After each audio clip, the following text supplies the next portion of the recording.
ini, lalu keluar nama Ehsan, username Ehsan underscore ganteng, nicknya, tanggal lahir, tempat lahir, kemudian nama ibu, nama ayah, nomor HP sesuai dengan yang kita masukkan tadi.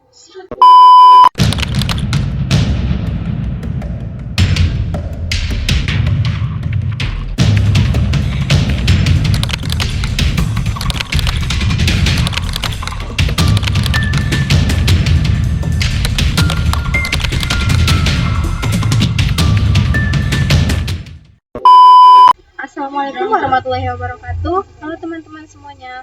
Kami dari kelompok 3 pada mata kuliah Sistem Basis Data dari kelas PSIK 22B. Di sini saya akan memperkenalkan anggota kelompok kami. Yang pertama ada Glenn, kemudian ada Lois, ada Jonathan, ada saya sendiri yaitu Siti Ananda, ada Ronasib, Happy Ria, dan Elisa Fitri, serta Nuranianda. Baiklah, selanjutnya di sini saya akan menjelaskan pengertian dari basis data. Basis data adalah kumpulan informasi atau keterangan yang diolah agar bisa diakses, diproses, dikelola, dan diperbarui dengan mudah. Database biasanya berisi kumpulan catatan atau arsip informasi tentang transaksi penjualan maupun pelanggan tertentu. Database secara umum disimpan dan diakses secara dari sistem komputer, di mana database lebih kompleks dan dikembangkan dengan menggunakan desain formal dan teknik pemodelan. Selanjutnya ada langkah-langkah perancangan basis data. Yang pertama, pengumpulan data dan analisis. Proses mengidentifikasi dan menganalisis kebutuhan dari pengguna aplikasi database. Untuk itu, perlu mengenal bagian lain dari sistem informasi yang nantinya akan berhubungan dengan sistem database, termasuk user atau pengguna dan aplikasi. Data akan kebutuhan-kebutuhan itulah yang kemudian dikumpulkan dan dianalisis. Yang kedua ada perancangan database secara konseptual. Tujuan dari tahap perancangan database secara konseptual ini adalah untuk menghasilkan konseptual skema atau skema konseptual untuk database yang tergantung pada DBMS masing-masing.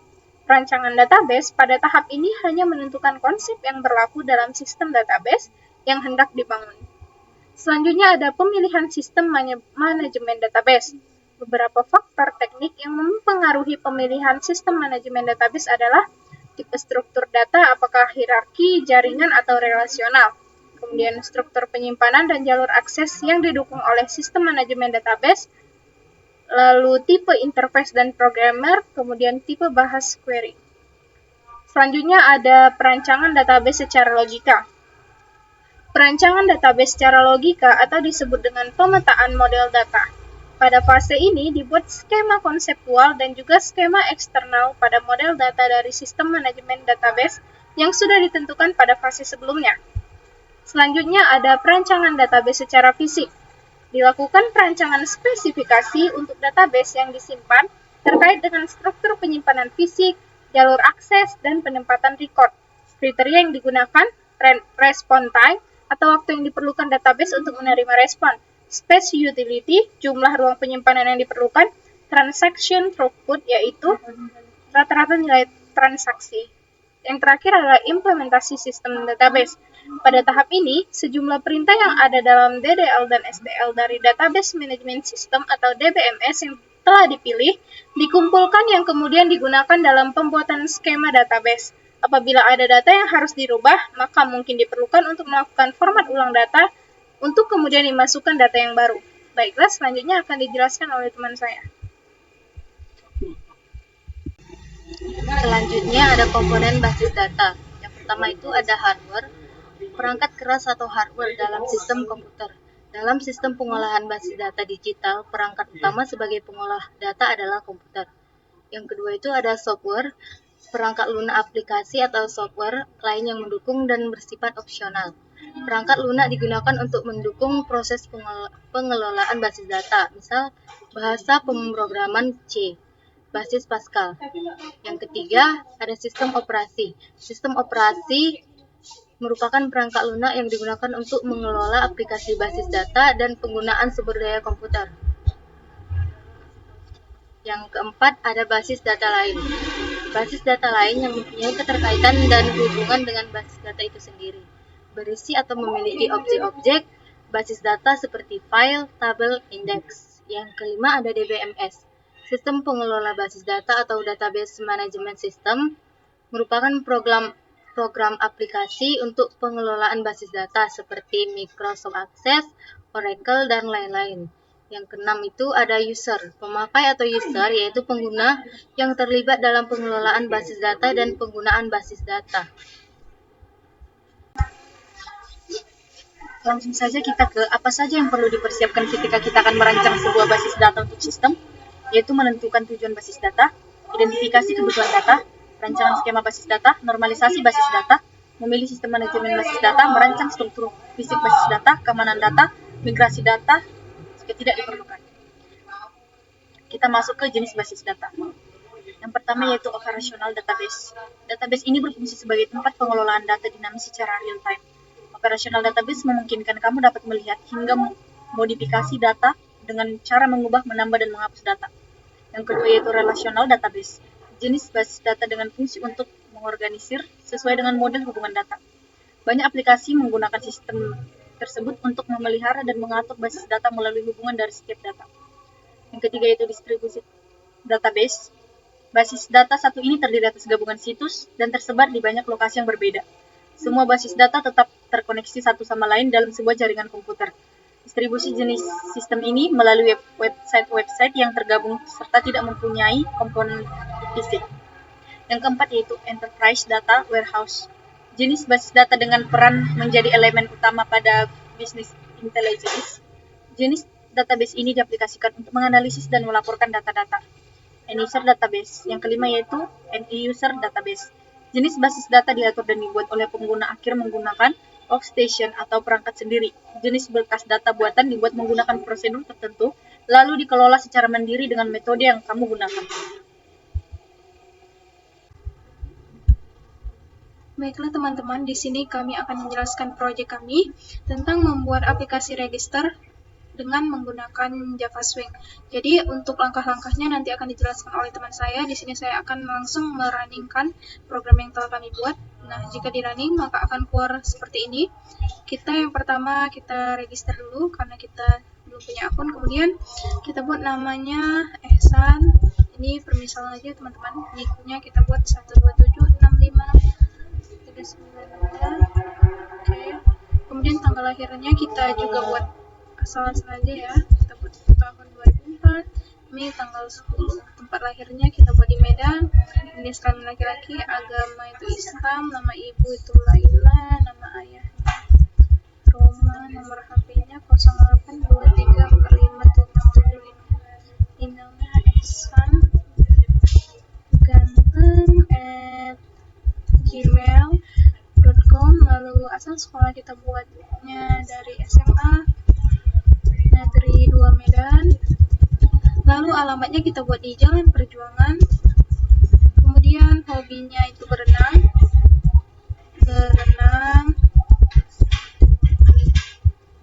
Username-nya kita buat Ehsan_ganteng. Lalu passwordnya kita buat Ehsan.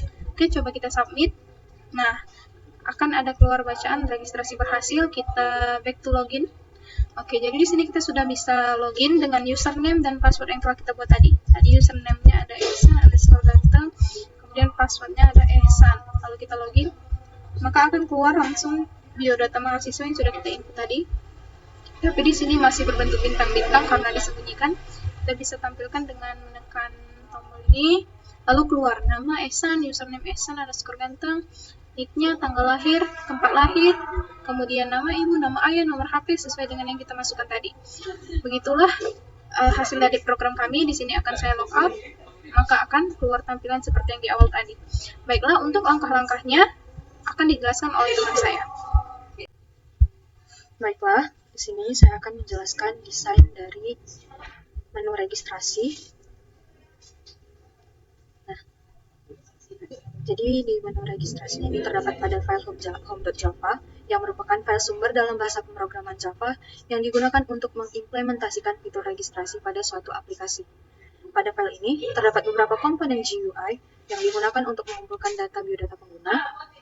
Nah, beberapa komponen tersebut antara lain ini yang pertama ada JLabel. JLabel digunakan untuk menampilkan teks atau label pada antarmuka pengguna. J-label di sini ada seperti registrasi, nama, NIM, tanggal lahir, dan seterusnya. Nah, kita coba di sini. Nah, ini adalah J-label. Kita hapus dulu, kemudian kita lagi registrasi. Ini adalah contoh dari J-label. Kemudian ada J-text field. J-text field di sini digunakan untuk mengizinkan pengguna memasukkan teks atau data. J-text field di sini seperti ini.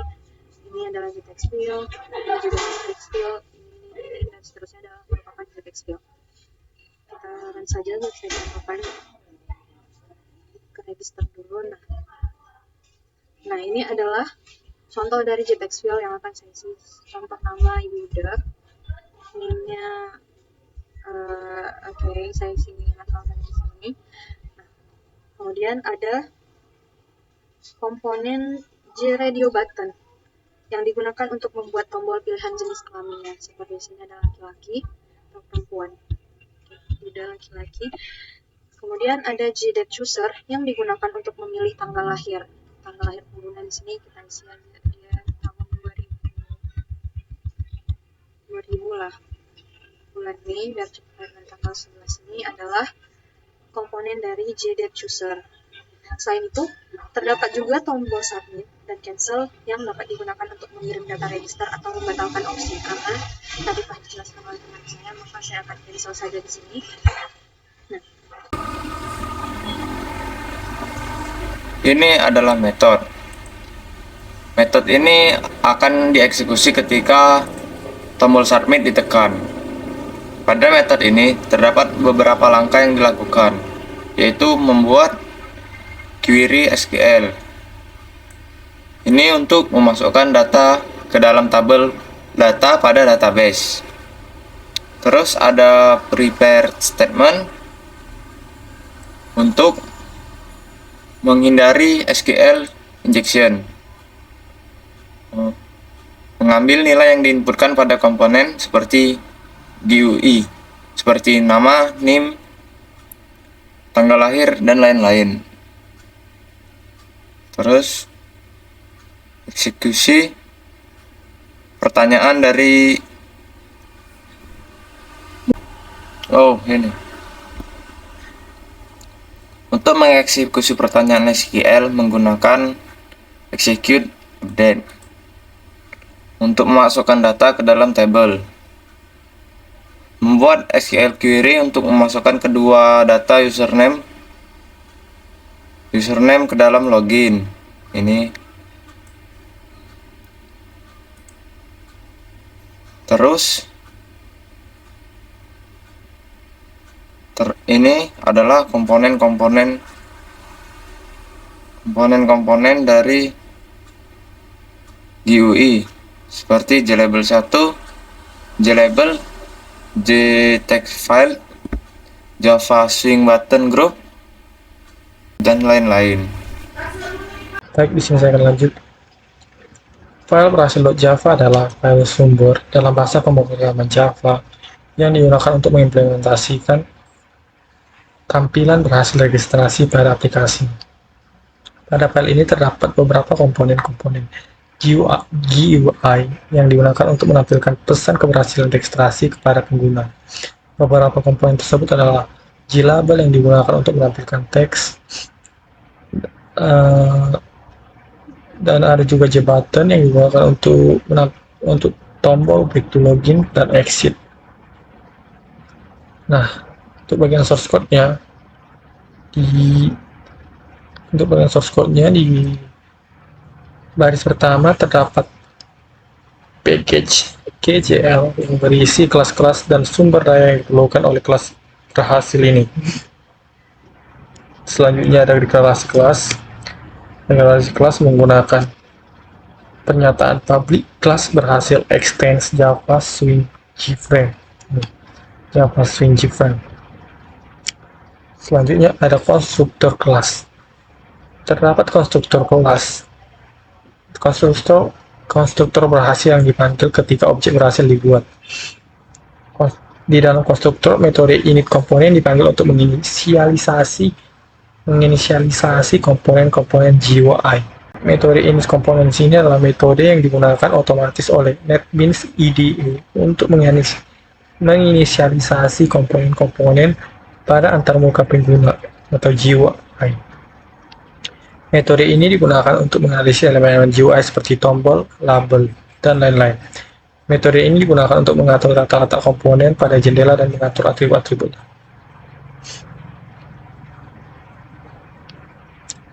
Selanjutnya di sini ada JButton Action Performance. Digunakan untuk mengatur tindakan yang terjadi ketika tombol back to login ini. Ketika tombol back to login diklik, metode ini akan menampilkan frame login akan menampilkan frame login, mengatur posisi tampilannya juga, dan menutup jendela berhasil menggunakan dispose dengan memanggil dispose. Selanjutnya ada JButton to performance. Digunakan untuk mengatur tindakan yang terjadi ketika tombol exit ini diklik. Pada tindakan ini, aplikasi dihentikan dengan menggunakan sistem exit. Dengan begitu program akan keluar. Demikianlah penjelasan tentang file berhasil.java ini. File ini bertanggung jawab untuk menampilkan pesan keberhasilan registrasi kepada pengguna dan memberikan opsi untuk kembali ke halaman utama atau login atau keluar dari aplikasinya. Ketika pengguna mengklik tombol submit, data yang dimasukkan akan disimpan ke dalam database menggunakan objek, reverse statement, dan metode execute update. Selain itu, data username dan password juga akan disimpan ke dalam tabel login untuk keperluan autentikasi. Di sini saya akan menekan tombol submit. Back to login. Pada file ini terdapat beberapa komponen GUI yang digunakan untuk mengumpulkan data biodata pengguna. Beberapa komponen tersebut antara lain yaitu glabel digunakan untuk menampilkan teks atau label pada antarmuka pengguna, yaitu login, user, dan password. Lalu gText field, saya akan tampilkan lebih jelasnya. Lalu gText field digunakan untuk mengizinkan pengguna memasukkan teks atau data, yaitu ini dan ini. Di sini juga kami menggunakan button yaitu login dan register. Tombol login digunakan untuk memuat objek dari kelas lainnya. Ketika tombol login diklik akan memuat objek dashboard. Sedangkan ketika mengklik tombol register akan memuat objek register data yang dijelaskan teman saya sebelumnya. Saya akan coba yaitu username-nya.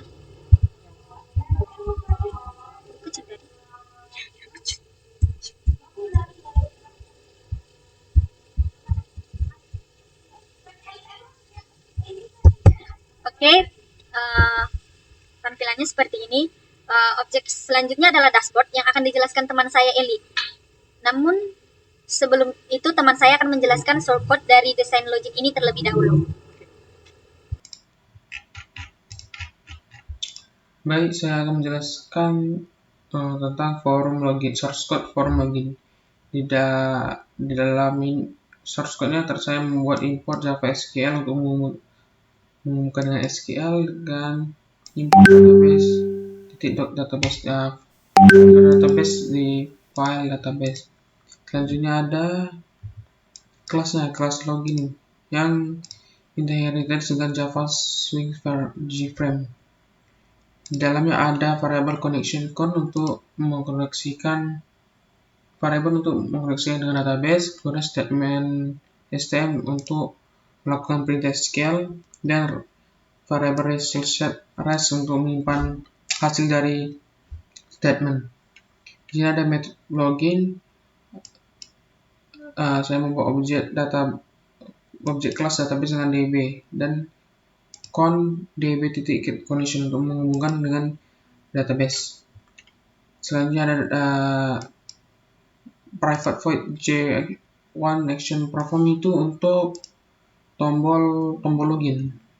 Jika kita tekan tombol login ini, maka akan masuk ke dalam home. Selanjutnya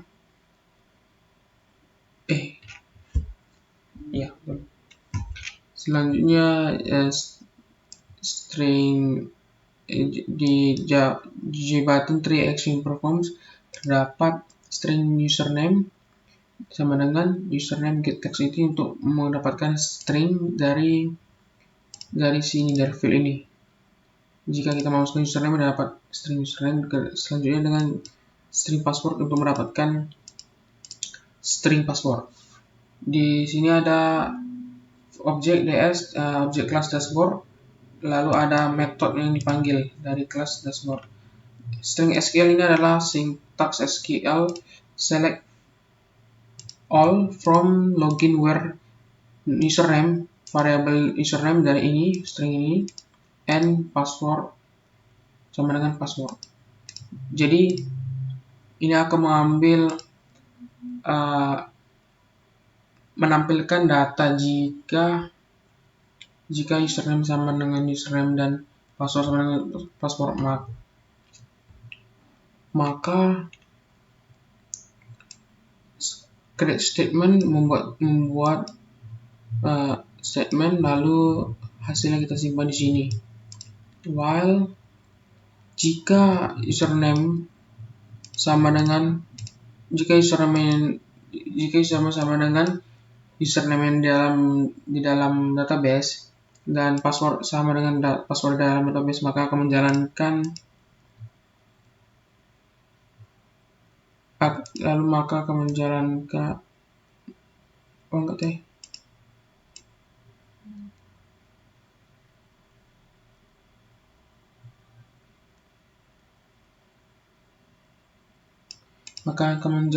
dashboard di sini.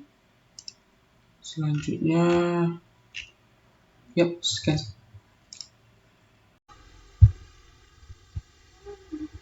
Selanjutnya, saya akan menjelaskan dashboard.java. Dashboard.java merupakan file sumber dalam bahasa pemrograman Java yang digunakan untuk mengimplementasikan fitur registrasi pada suatu aplikasi. Pada file ini terdapat beberapa komponen GUI yang digunakan untuk menampilkan data biodata pengguna. Beberapa komponen tersebut antara lain ada JLabel yang digunakan untuk menampilkan teks atau label pada antarmuka pengguna. Kita gunakan untuk biodata mahasiswa, nama, username, NIM atau NIK, tanggal lahir, tempat lahir, jenis kelamin, agama, nama ibu, nama ayah, nomor HP, email, asal sekolah, alamat, dan hobi. Selanjutnya ada JText file yang digunakan untuk menampilkan data pengguna yang kita simpan di database. Digunakan untuk menampilkan data username hingga data hobi. Agar lebih jelas, sini ada tampilannya. Di sini kami juga menggunakan button, yaitu ada tampilkan yang digunakan untuk menampilkan biodata mahasiswa. Ada logout yang digunakan untuk kembali ke objek login, dan di sini ada exit yang digunakan untuk menutup atau mengakhiri programnya.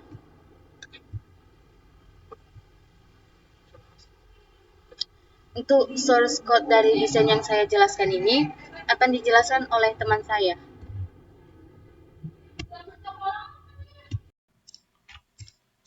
Selanjutnya di dalam dashboard terdapat import JavaSQL untuk menghubungkan JavaSQL sama seperti sebelumnya. Di dalamnya juga ada connection con dan statements HTML dan variable result set. Di sini ada private string admin username. Nanti saya kasih tahu fungsi untuk apa. Langsung ada metode public void corona. This di mana mengambil this admin username sebenarnya username. Ya, jika kita menekan tombol logout, tombol logout di sini akan kembali ke forum login. Di sini ada tombol action tree performance, itu adalah tombol tampilkan di sini. berfungsi untuk menampilkan data. Contoh, dari sini saya jelaskan. String SQL ini adalah menampilkan data. Ini adalah sintaks SQL untuk menampilkan data dari database kita. Select all data from database where, di mana username-nya sama dengan username yang kita input dari form login. Ya, ini adalah create statement-nya, membuat statement, membuat perintah, kedua ini menghitung perintah. Di sini while ini untuk menampilkan data-data yang ada di database ke dalam biodata ini, dalam file-file ini.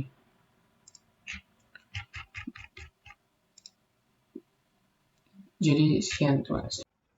Baik, di sini saya akan membuat tabel database untuk aplikasi kami ini. Seperti nama ini, NIM, tanggal lahir, saya akan membuat tabel database-nya. Pertama-tama kita buka SAM kita.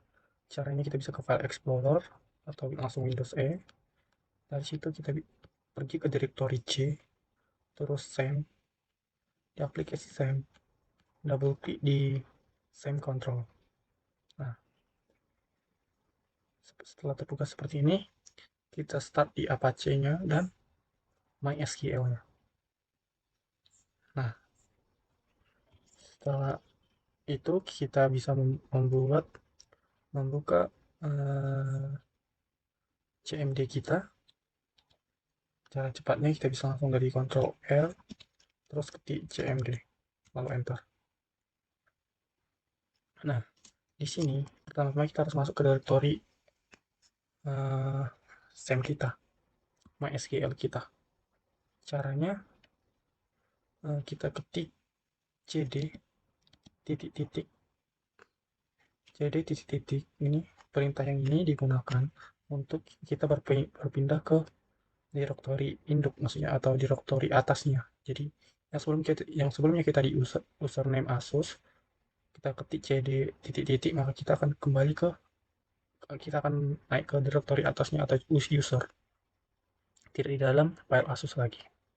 Tekan enter. Nah, seperti ini. Sekali lagi kita masuk ke directory C, cd titik-titik. Nah, setelah kita masuk ke directory C, kita masuk ke directory penyimpanan SAM MySQL kita. Caranya ketik cd MySQL garis miring belum SAM MySQL garis bin. Nah, ini tidak dipermasalahkan mau dia MySQL-nya kecil atau besar ya. Lalu tekan enter. Nah, setelah itu kita akan berpindah ke directory SAM MySQL.bin. Sebenarnya bisa kita menggunakan cara cepatnya, yaitu kita masuk ke directory file SAM kita. Seperti ini, kita masuk ke C. Nah, dari C kita masuk ke SAM. Dari SAM kita masuk ke MySQL. Dari MySQL kita masuk bin. Nah, di atas ini kita ketik cmd, lalu enter. Maka kita akan langsung ke directory SAM kita, ke directory database kita nanti. Setelah itu, tapi sebelumnya kita sudah membuat yang satu ini. Nah, jadi yang ini bisa kita keluarkan, kita close, yang baru kita buka. Kita tetap menggunakan yang ini saja. Oke. Setelah itu, pertama-tama kita masuk ke database kita. Kita ketik dulu MySQL -u. Kalau kita punya password, kita ketik password aja di sampingnya, spasi, lalu ketik password kita. Tekan enter. Nah, sekarang kita sudah bisa mengakses database kita. Pertama kita tengok dulu show databases.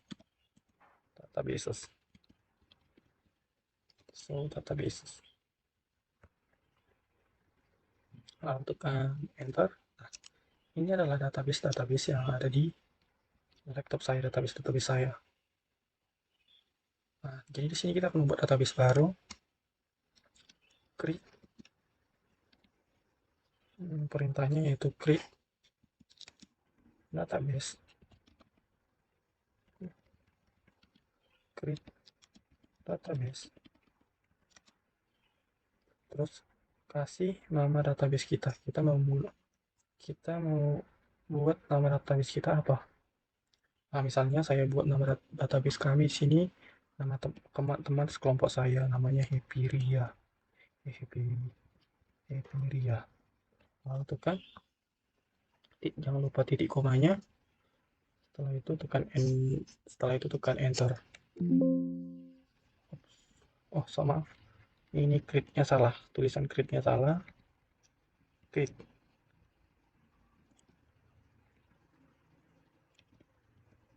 Nah, udah.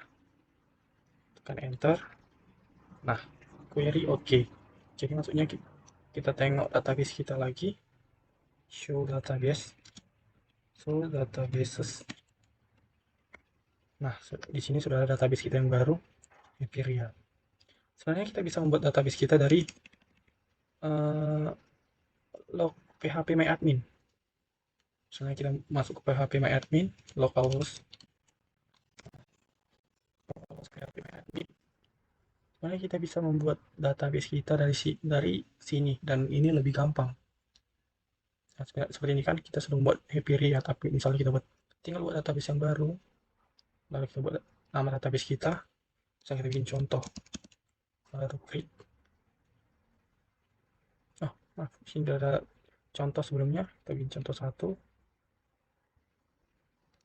Oke, kita bikin contoh 1. Create.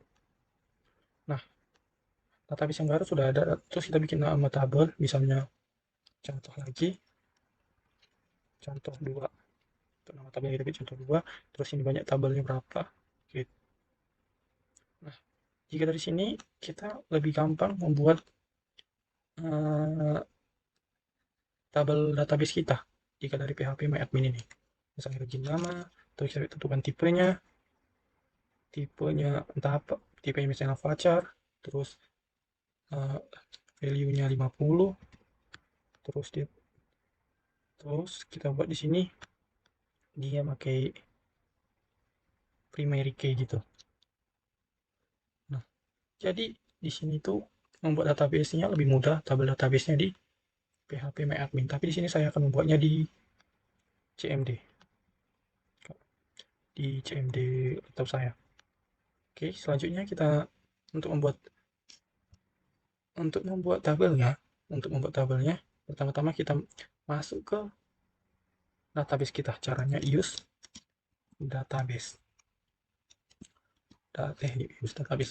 Maksudnya use Empiria. Nama database kita Empiria.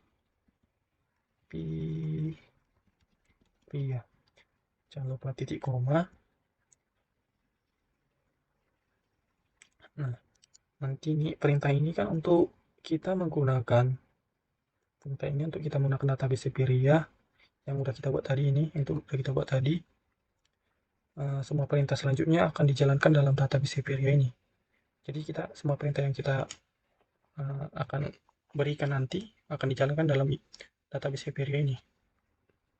Terus kita tekan enter. Nah, baik, sekarang setelah kita masuk ke maaf, ini close dulu. Setelah kita masuk ke database Empiria Empirianya kita buat tabelnya. Caranya create tabel. Misalnya kita tengok dulu, kita di sini ingin memasukkan data untuk tabel ini.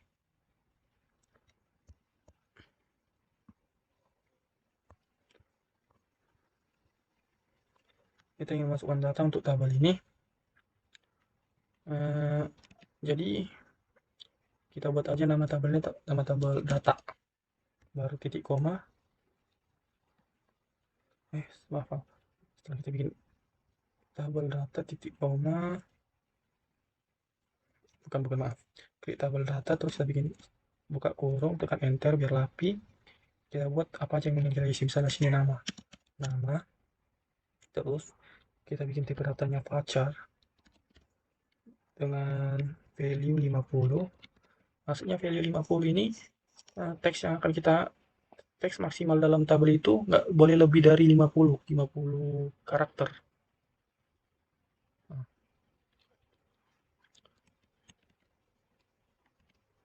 Dari 50 karakter. Jadi kita sini, ini adalah perintah membuat tabel baru. Terus dengan tipe data varchar. Selanjutnya kita ketik koma, lanjut ke tabel yang kedua. Sini ada nim.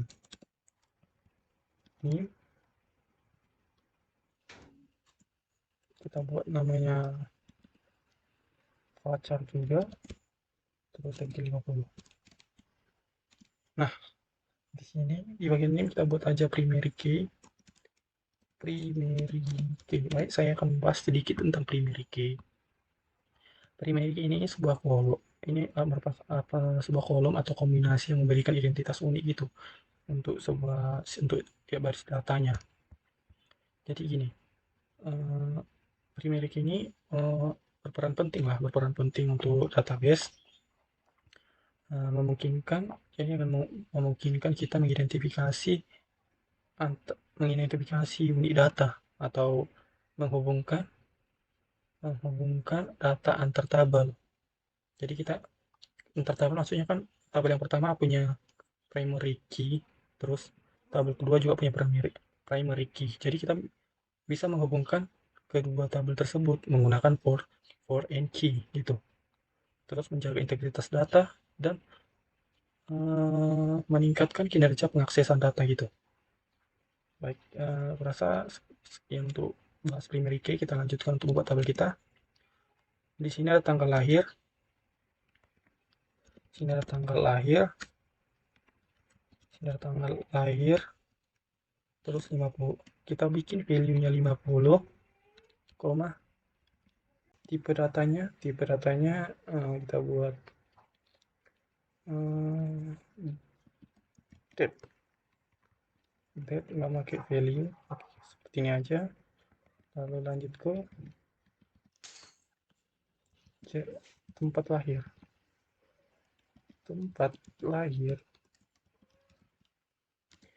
Kita buat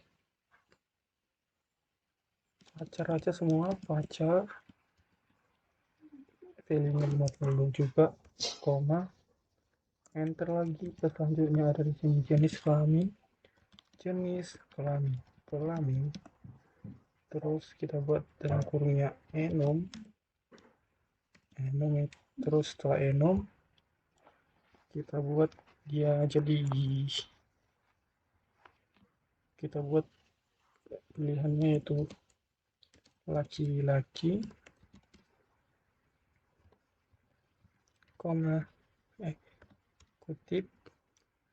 kutip lagi perempuan. Oke. Baru enter. Setelah jenis kelamin, selanjutnya masuk ke agama. Untuk agama juga kita masukkan varchar maksimal 50 aja, lalu selanjutnya nama ibu kita varchar juga, terus kita bikin 50. Ya, inilah tadi ya bedanya dia sama PHP MyAdmin. Jadi, kalau di sini lebih sulit sedikit membuat tabelnya daripada di PHP MyAdmin. Misalnya jika di PHP MyAdmin bagian varcharnya ini kita tinggal pilih di bagian bottomnya, combo boxnya, di bagian combo boxnya untuk tipe datanya tidak usah mengetik seperti ini. Dan untuk namanya sudah disediakan kolom untuk menginput nama tabelnya. Dari PHP MyAdmin memang lebih mudah, tapi dari sini kami sengaja membuatnya dari CMD dulu. langsung enter. Di sini ada nama ayah juga, nama ayah, tipe data faca begini 50,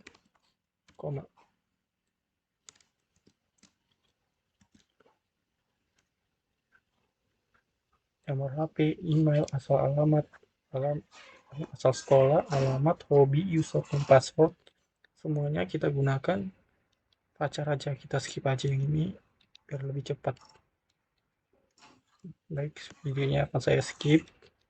Di sini lihat tabelnya sudah query oke. Setelah password pacar kita baik, di sini kita sudah membuat tabel datanya. Nah, setelah kita membuat tabel datanya, kita bisa melihat struktur datanya menggunakan perintah dsc data, baru jangan lupa titik koma, enter. Nah, seperti ini. Ini adalah struktur dari tabel data ini, struktur tabel datanya. Sekarang kita masuk ke insert. Contohnya sekarang kita masukkan data ya, misalnya kita masukkan data di sini. Insert. Saya rasa untuk data biar nggak kelamaan, kita buat tabel kedua aja lalu selanjutnya. Di sini kita memerlukan satu tabel lagi untuk file login berhasil ini. Bentar. Untuk file login berhasil ini.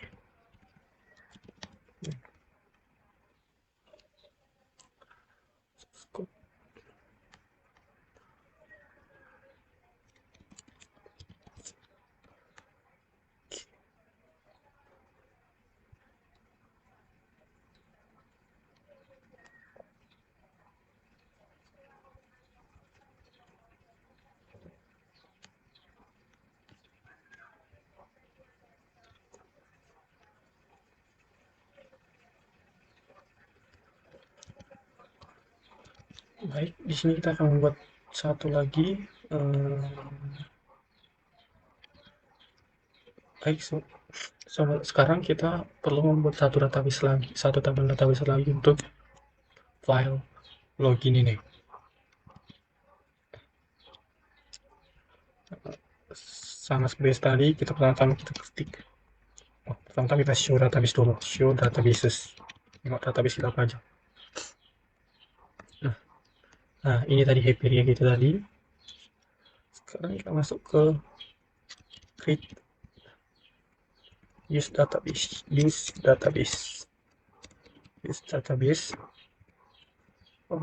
Database maksudnya use Hyperia. Use Hyperia, terus kita bikin create table.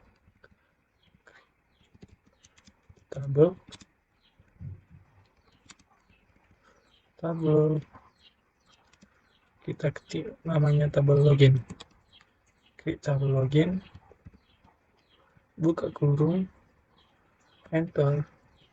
Kita bikin sini username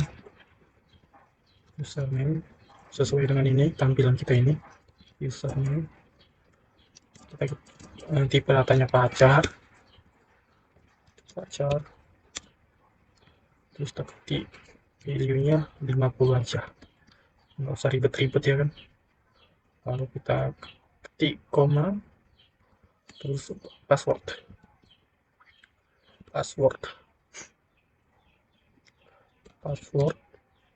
tipe data pacar, lalu kita bikin 50 juga. Nah, untuk primary key-nya kita buat di password aja, primary key kita buat di password aja, lalu tutup kurung, titik 2, enter. Nah, query oke. Sekarang kita tengok struktur datanya, dsc nama tabelnya login, dsc login, titik koma lagi, Nah, ini struktur datanya. Sekarang kita coba masukkan ke data yang login aja supaya nggak terlalu panjang supaya kita nggak terlalu lama input datanya. Kita masukkan ke DSC, ke tabel login aja. Soalnya kita cuma perlu mengisi 2 data. Caranya kita ketik perintah insert into login value, insert into login, masukkan ke namanya username,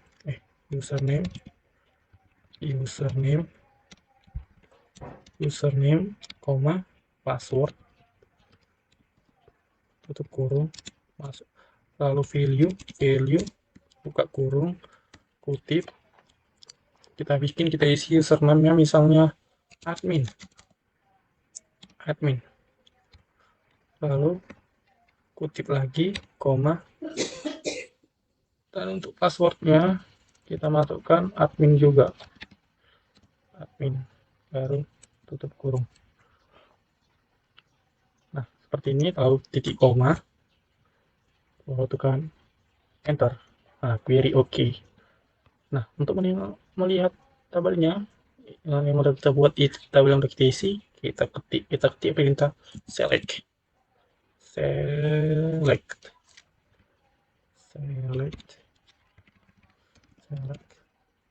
bintang from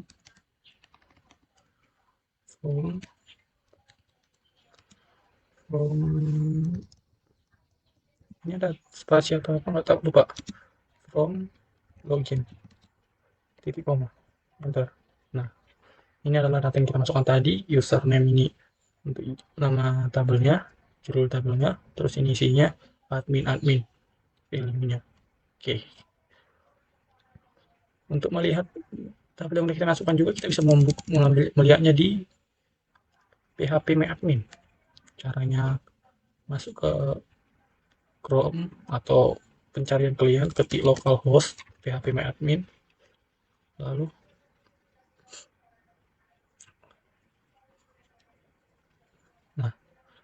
ke bagian Hyperia. Nah, di Hyperia ada 2 data, kita ambil data aja. Nah, di bagian login aja. Di bagian login aja, di sini ada username dan password kita admin. Nah, oke, sekianlah cara membuat tabel dari aplikasi kami.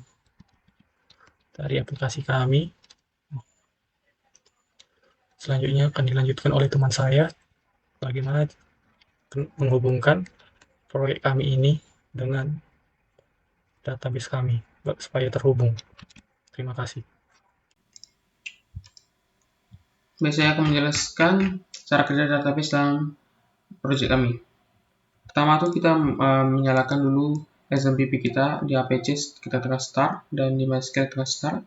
Kemudian kita masuk ke dalam localhost dalam laptop kita, lalu mengklik nama database kita. Ini isi nama database kami Hyperia. Di dalamnya terdapat 2 tabel, yaitu tabel data dan tabel login. Jadi kita jalankan program kita. Jika kita belum mempunyai username atau password, kita tinggal menekan register. Di sini kita memasukkan nama kita, misalnya nama Glenn Manurung, dan NIM 42232500, tanggal lahir 2003, bulan tanggal 16, lahir Batam, laki-laki, agama Kristen, nama ibu misalnya Medianti, nama bapak J Manurung, ini Tonga, nomor HP 0812 email dml@gmail.com, asal sekolah SMA Negeri 4 Tanjung Pinang, alamat Jalan Rela no 78 hobi musik. Nah, di sini yang paling penting username dan password. Username kita bikin misalnya GKLT dengan password Manurung. Selanjutnya kita submit. Nah, setelah kita submit terjadi masuk ke dalam forum registrasi berhasil. Di dalam database kita, data kita itu sudah masuk ke dalam data-data kita sudah masuk dalam database. Mari kita lihat di dalamnya di tabel login, dia masuk dalam tabel login ya. Jadi di tabel login itu terdapat username GKLT dan password Manurung. Dan data-datanya masuk dalam tabel data. Di mana di sini nama Glenn Manurung ini dengan ini. Nah, di sini sudah masuk. Jadi saya akan menjelaskan kenapa bisa masuk. Jadi di dalam form itu terdapat string query di mana insert into data. Insert into data berarti memasukkan nilai ke dalam tabel data, di mana nama kolomnya nama, NIM, tanggal lahir, tempat, jenis kelamin, agama, nama ibu, namanya, nomor HP, email, asal sekolah, alamat, hobi, username. Kemudian dengan nilai-nilai yang kita ketik di dalam field tadi. Di sini untuk mendapatkan teks dalam field, lalu di sini juga ada query untuk memasukkan ke dalam tabel login. Di dalam login terdapat kolom username dan password. Di sini ini adalah username.getText ini untuk mendapatkan stringnya untuk bisa masukkan datanya ke dalam database. Dalam tabel data ini kami mempunyai primary key itu ya. Primary key-nya adalah name, ini strukturnya name, dan login kami mempunyai primary key yaitu username dengan nama username. Selanjutnya kembali ke login, kita masukkan username tadi kita punya GKLT Sani Manurung. Kemudian, nah di sini tinggal kita tampilkan saja. Jadi macam mana caranya bisa tampil di sini, yaitu ada di from dashboard. From dashboard itu ada query select from all data, di mana username sesuai dengan kita input tadi. Username saya tadi GKLT, jadi di mana username GKLT akan mengambilkan data tadi. Jadi di dalam database itu, dalam tabel data, username ini menjadi forgetting key-nya. Jadi kita bisa menghubungkan tabel data dengan tabel login sehingga bisa kita panggil di sini. Oke, sekian. Itu aja. Terima kasih.